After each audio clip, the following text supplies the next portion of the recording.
Alright, Bible study po ulit. Tagalog. Bible study number 338, Exodus chapter 21, verse 12 to 17, reading 5 different versions, ESV, NIV, NLT, ASD, and KJV. ASD is Tagalog. And theme, summary, 2 questions and takeaway. Let's read. ESV first, Exodus chapter 21, verse 12. Whoever strikes a man so that he dies shall be put to death. This is murder. Whoever strikes a man so that he dies shall be put to death. When I was trying to read my key points, there's a statement that comes to my mind, and then I was mind blown. I was mind blown. What is that? I'm gonna share it with you. The reason why God hates murder is because we are not the one who give that life. And we are not the one who's going to take it. If God gives life, He's the only one who's in charge on taking it. That's the reason why He is against murder. But Satan will not manipulate your body to unalive someone. He just need to manipulate your thoughts, your minds, and your heart. And that will lead to murder. All right. Anyways, we're talking about Old Testament here. This is a mirror of how wicked we are. And as soon as we realize and understand that we are wretched sinner, unworthy of God's grace, we will be able to fully understand what's the meaning of the New Testament. What's the meaning of God's grace for us. Anyways, let's talk about that later. Not on this video, this Bible study. We will be talking about murder here, or unaliving someone. All right, verse 13. But if he did not lie in wait for him, but God let him fall into his hand, then I will appoint for you a place to which he may flee. Based on verse 13, I was thinking of accidental unaliving someone, but I'm not pretty sure of, so I'll be just going through. Let me just go through all of the verses first, and all the versions. Verse 14, but if a man willfully attacks another to kill him by cunning, you shall take him from my altar. You shall take him from my altar that he may die. 15, whoever strikes his father or his mother shall be put to death. I am guilty. Not physically, verbally. Guilty, JB is guilty. BCJB is evil, wretched, unworthy, undeserving. Yesterday, I've shared it with my good friend Arman. I believe that's the first time that I've shared that story. And that's the truth. I told my mother, you need to get out of here. She was sick.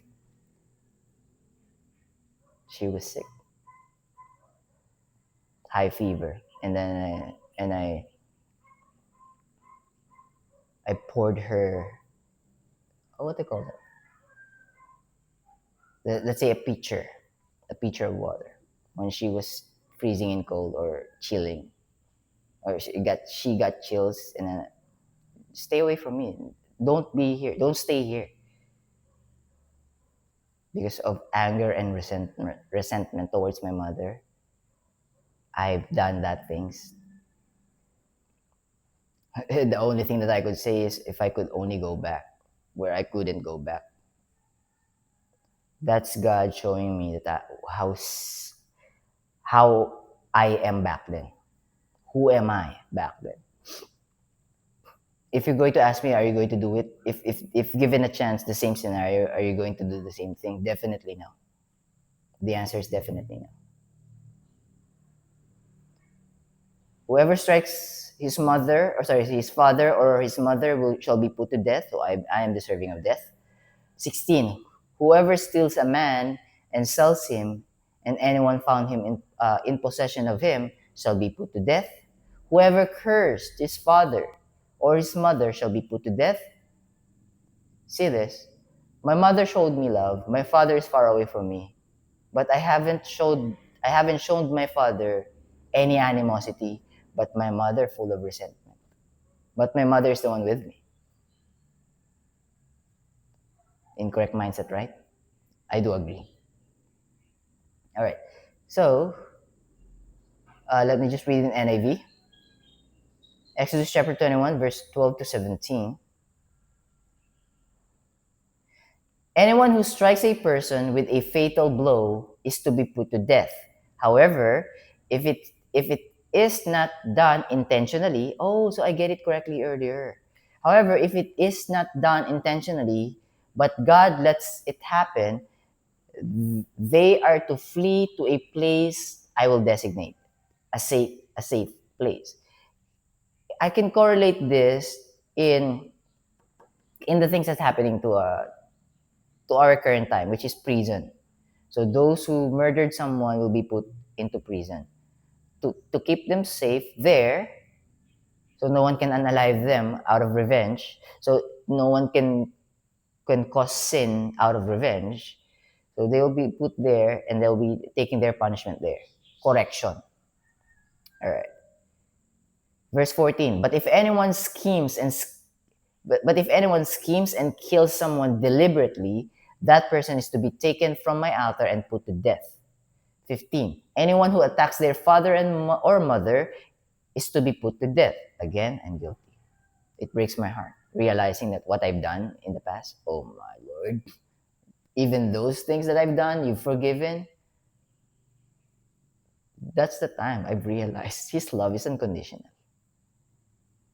That's the time that I realized, why am I running away from you?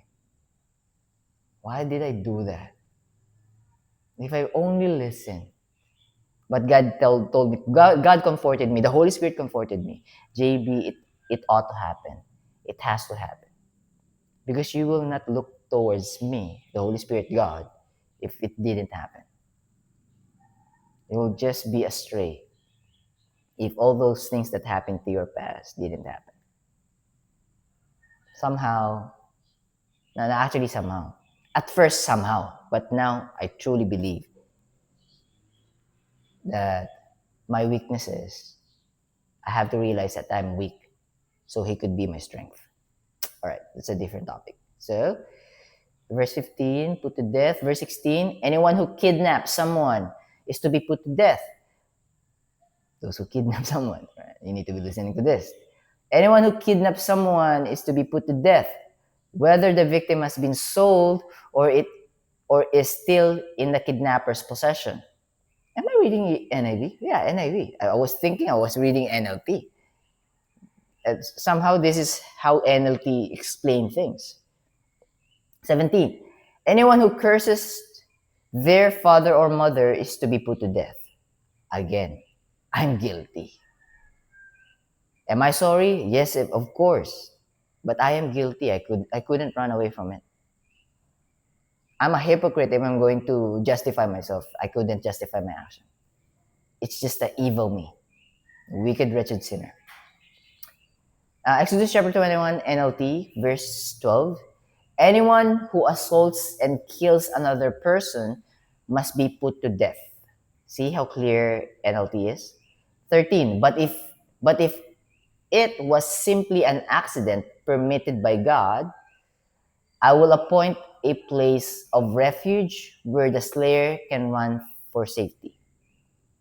14. However, if someone deliberately kills another person, then the slayer must be dragged even from my altar and be put to death. 15. Anyone who strikes father or mother must be put to death. 16. Kidnappers must be put to death, whether they are caught in possession of their victims or have already sold them as slaves. 17. Anyone who dishonors father or mother must be put to death. ASD, ang salita ng Diyos. Exodus chapter 21 verse 12. Ang sino mang makakasakit ng tao at mapatay ito, papatayin din siya. Grabe yung mindset ko. Nakwento ko to kay Paring Arman kahapon. Yung galit mo ba sa kapatid mo, mabot na ba sa point na naisip mo, oo, pare ka ako. Meron ka ako na kasama sa trabaho before. reserve military, reserve army. Sabi ko, may kakilala ka bang ano? Habang lasing, may kakilala ka bang ano? Assassin. Mag-iipon ako 10,000. Kala ako ng presyo ng buhay, 10,000. No? Kita niyo yung wickedness nito, utang-utak ko before. Presyo ko sa buhay, 10,000. Kasi nadinig ko din na, 10,000 lang. Kung may 10,000 ka, kaya mo magpapatay. May mga assassin na willing tumanggap. Sagot sa akin nung sarhento na yun. Search tawag namin sa kanya. Oo, sige, may kakilala ako. Kaya lang itutumba rin kita. Kasi ako yung kausap mo eh, kung magchuchu ka. Ganun yung sarcasm niya na pinakita sa akin. Pero pinoprotektahan niya ako sa paggamit ng ganung salita. Oo, kaya, pwede tayong humanap ng assassin, 10,000. Oo, gusto mo mas mababa pa eh. Gusto mo 5,000. Kaya lang tutumba rin kita. Kasi ako yung naghatid sa'yo. Paano pagka nagkabistuhan? Di tuturo mo ako na nagturo doon sa assassin. Di damay ako. Di tutumba na kita. Ganun niya dinebunk kung gaano ka wicked yung utak ko. Habang umiiyak ako. Habang tumutugtog sila ng trumpet. Kasi hagulgul ako nun. Ganun kasama yung loob ko nung panahon na yun. Sa kapatid ko. But, I was wrong. My anger is not a righteous anger. That's an evil anger. At hinanta ko nun. Talagang pinahirapan ako nun for 38 years. So, thank God for not giving up on me. So, basahin ulit natin. Sorry, napakwento. 12. Ang sino mang makakasakit ng tao at mapatay ito, papatayin din siya. Ba't ko na-share yun? Kasi sa utak ko, gusto ko nang patayin yung kuya ko. Or pinatay ko na yung kapatid ko nung time na yun sa utak ko. I committed murder. As our Lord Jesus Christ said, anyone who thinks if in their mind they committed murder, they already committed murder. Paraphrase po yan. Paraphrase. 13. Ngunit kung hindi niya ito sinadya at pinayagan ko itong mangyari, inalaw ni Lord, makakatakas siya sa lugar na ituturo ko sa kanya. Ngunit, para makapagsisi yun eh. Para yung prison sa panahon ngayon eh. Usually, yung mga itong mga nagkasala, pag nandun na sila sa kulungan habang buhay, doon nila nare-realize, dapat hindi ko ginawa. Dapat hindi na lang, dapat iniwasan ko. Dapat pinigilan ko yung sarili ko. Dapat may self-control ako. Tapos, meron din mga tao sa kulungan because of corruptedness of those who are leading this generation. May mga tao doon sa kulungan na hindi naman dapat nandun. Ipagpe-pray na lang natin sila. Na balang araw, makalaya sila or makilala nila yung Panginoon. Yan. Dumadaan sila sa ganung pagsubok dahil tinatawag sila ng Panginoon. Alright. Medyo sorry na, nag-i-emotional ako sa part na yun. 14, ngunit kung hindi sinadya niya, ganyan na Tagalog. Mali pala ako basa. 14, ngunit kung sinadya niya at binalak ang pagpatay, patayin niyo siya kahit na lumapit pa siya sa altar ko. 15, ang sino mang mananakit sa kanyang ama o ina ay papatayin. Lord, kilala mo ako, alam mo, guilty ako dyan. 16, ang sino mang dudukot sa isang tao ay papatayin kahit na ipinagbili na niya o hindi ang kanyang dinukot. Napagbili niya na o hindi pa niya napagbibili. Matagpuan sa kanya o naibenta niya na, papatayin din siya. 17, ang sino mang lumapastangan sa kanyang ama at ina ay papatayin. Grabe, kita nyo? Kung bakit in love ako kay Lord. Grabe, deserving talaga akong mamatay. Talagang deserving ako eh. Pero di pumayag si Lord na mamatay ako na sa impyerno ako mapupunta. Napakalabing talaga ni Lord. Sobrang. Kung alam niyo lang yung burden na tinanggal ni Lord sa puso ko, tsaka sa isip ko, sa shoulder ko, tsaka sa likod ko, grabe. Pag may nagsabi sa akin na hypocrite ako at fake ako, ay okay. Pag may nagsabi sa akin na ginagawa mo lang yan para sa pera, okay. Pag may nagsabi sa akin na sinasayang mo lang yung oras mo, okay. Di nila matatanggal sa akin. Walang makakapagtanggal sa pusong binago ng Panginoon, sa isip na binago ng Panginoon na walang kabuluhan yung ginagawa ko. Actually, ito na lang yung Ito na lang yung pinanghahawakan ko eh. Iba yung tingin ko sa mundo ngayon. Pagka gumigising ako kada umaga, sinasabi ko, "O sige, ginising mo ako. Pero kung pwede lang, kunin mo na ako." Ganun yung ano, ganun ko. Hindi siya lagi-lagi, pero madalas ganun. Ganun yung ano, ang nasasabi ko sa kanya. Ginising mo ako. Gagawin ko kung anong pinagagawa mo sa akin. Pero kung tatanungin mo, alam mo naman yung puso ko. Kaso hindi ako pwedeng masunod. Ikaw dapat masunod. Pero kung tatanungin niyo ako, if God take me home already, medyo selfish tong statement na to. I'll be the most happiest of my life. Pwedeng siguro malungkot lang ako, kaya ako nasasabi yun. Kasi, uh, nung pinanganak ako, kasama ko magulang ko.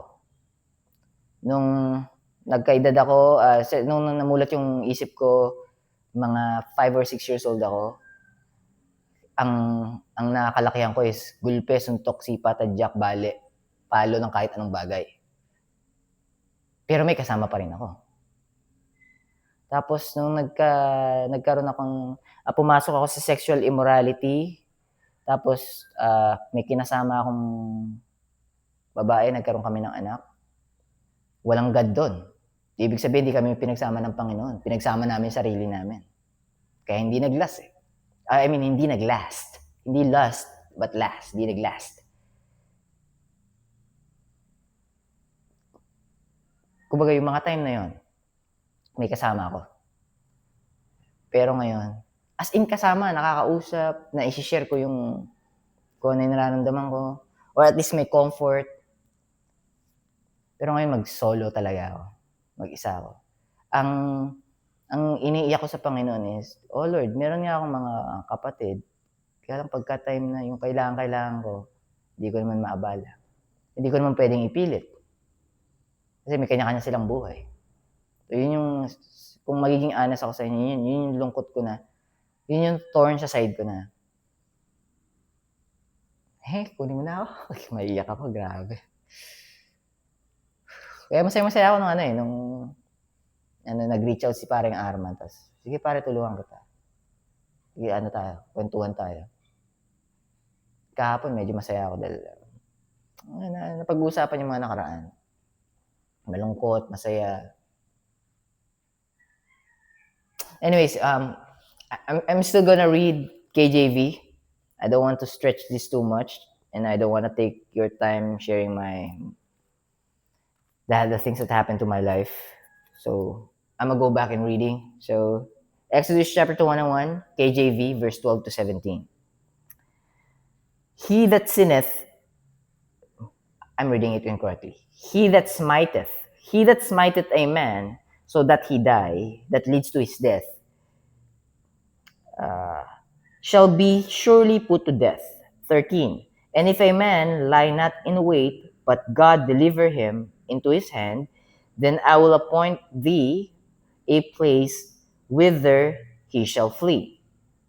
I will appoint him a place where he will be safe and where God can correct him. I'm just paraphrasing, sharing my thoughts about that verse. Verse 14. But if a man come presumptuously upon his neighbor, meaning do it deliberately, to slay him with guile, thou shalt take him from mine altar, that he may die. And he that smiteth his father or his mother shall be surely put to death. 16. And he that stealeth a man and stealeth him, or if he be found in his hand, he shall surely be put to death. 17, last verse.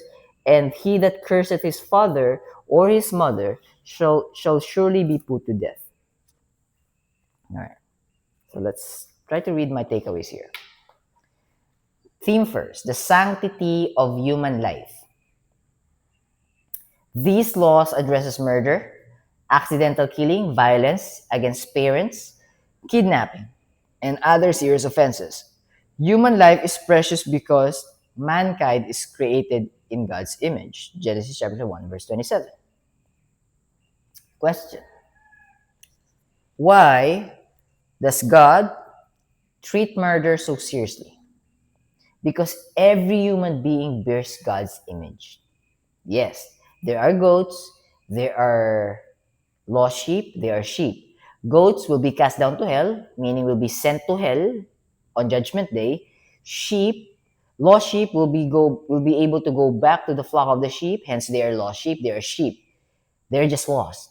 Once they come home, they will be on the right hand of Jesus Christ, of our Lord Jesus Christ. The goat will be on the left, cast down to the hell. The goats will be cast down to hell. The sheep will be raised to heaven to be with the Father. Now, yes, all of us human beings are created in God's image, but not every one of us will be in heaven. Not all of us. All right. That's a hard pill to swallow, but you need to learn it, you need to hear it. Now the question is, all right, am I goat or am I sheep? AKA, am I going to hell or am I going to heaven? You know what? I should listen to Satan. There's no heaven and hell. Who's benefiting from it? If you believe that there's no heaven and hell, and then you found out that there's heaven and hell, who benefited from it? It's Satan, it's not you, because you're going to hell. Now, for the sake of argument, you're right. You're an atheist. There's no heaven and there's no hell. Nothingness comes next after you died. And then I died as well. And then you're right. Whatever you're getting, I'm also getting. I didn't lose anything. If you're right, we're just getting the same thing. Nothingness.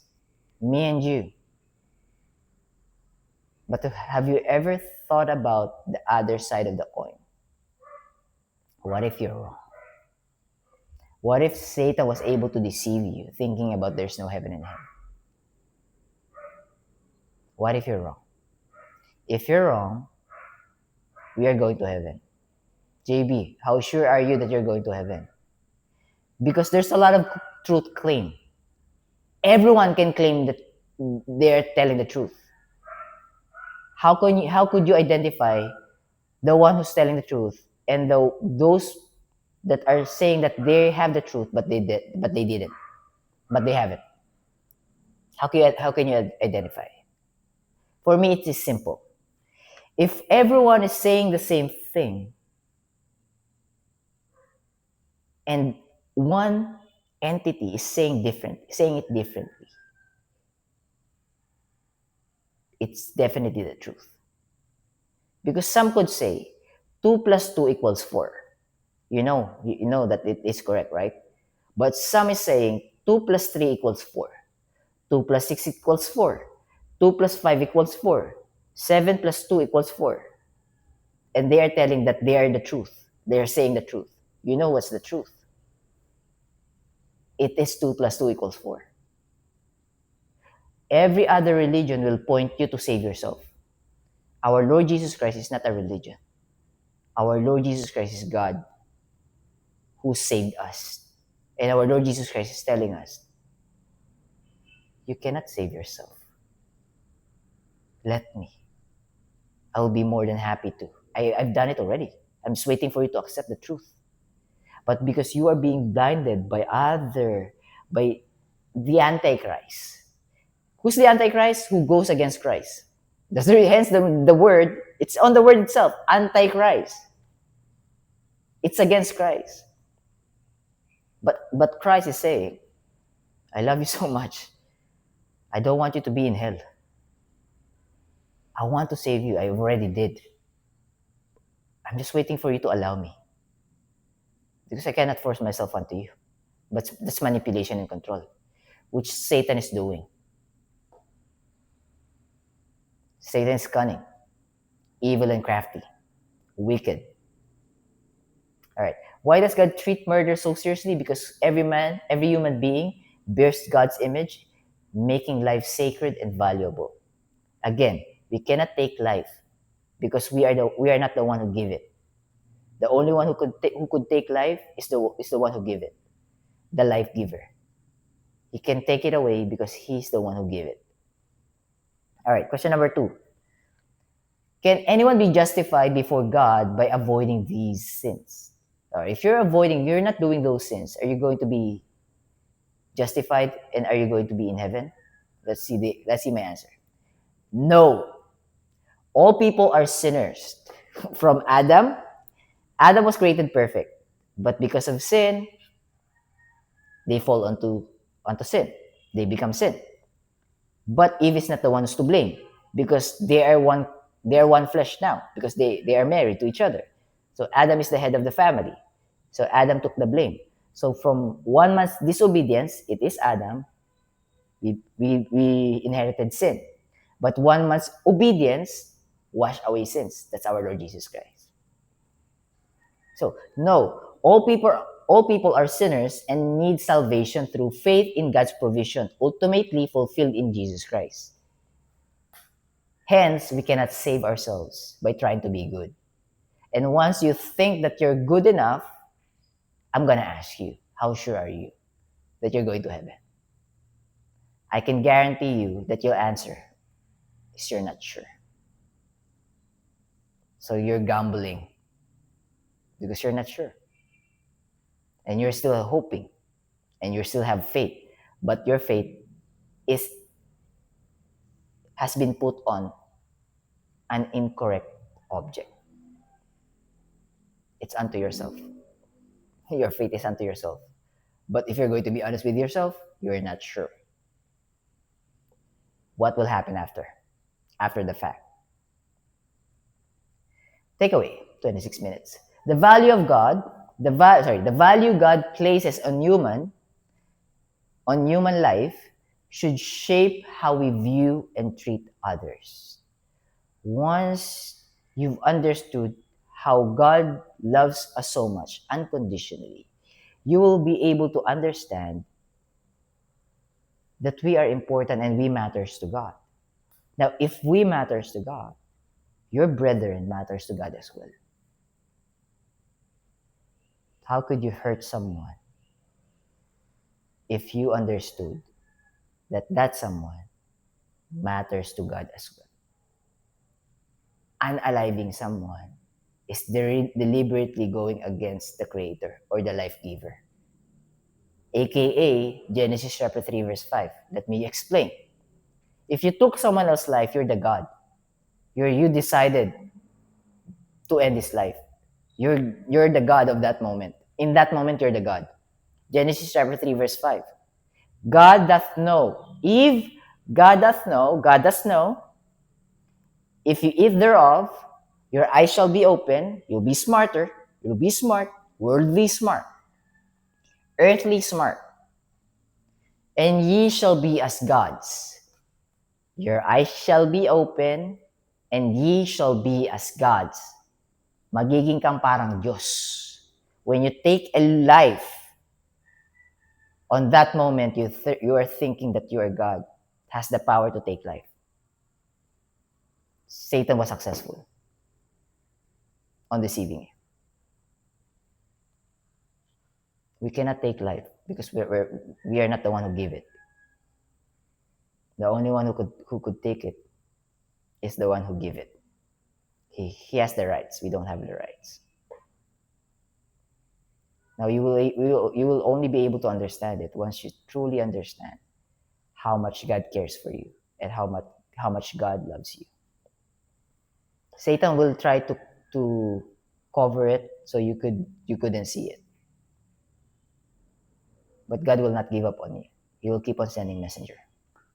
All right? I don't want to stretch this to 30 minutes. I'm going to keep it in 29 minutes. So I'm going to let you go right now. That's our Bible study for today. I'm going to talk to you tomorrow. So I'll be seeing you tomorrow. So God bless you. Keep safe. Bye for now.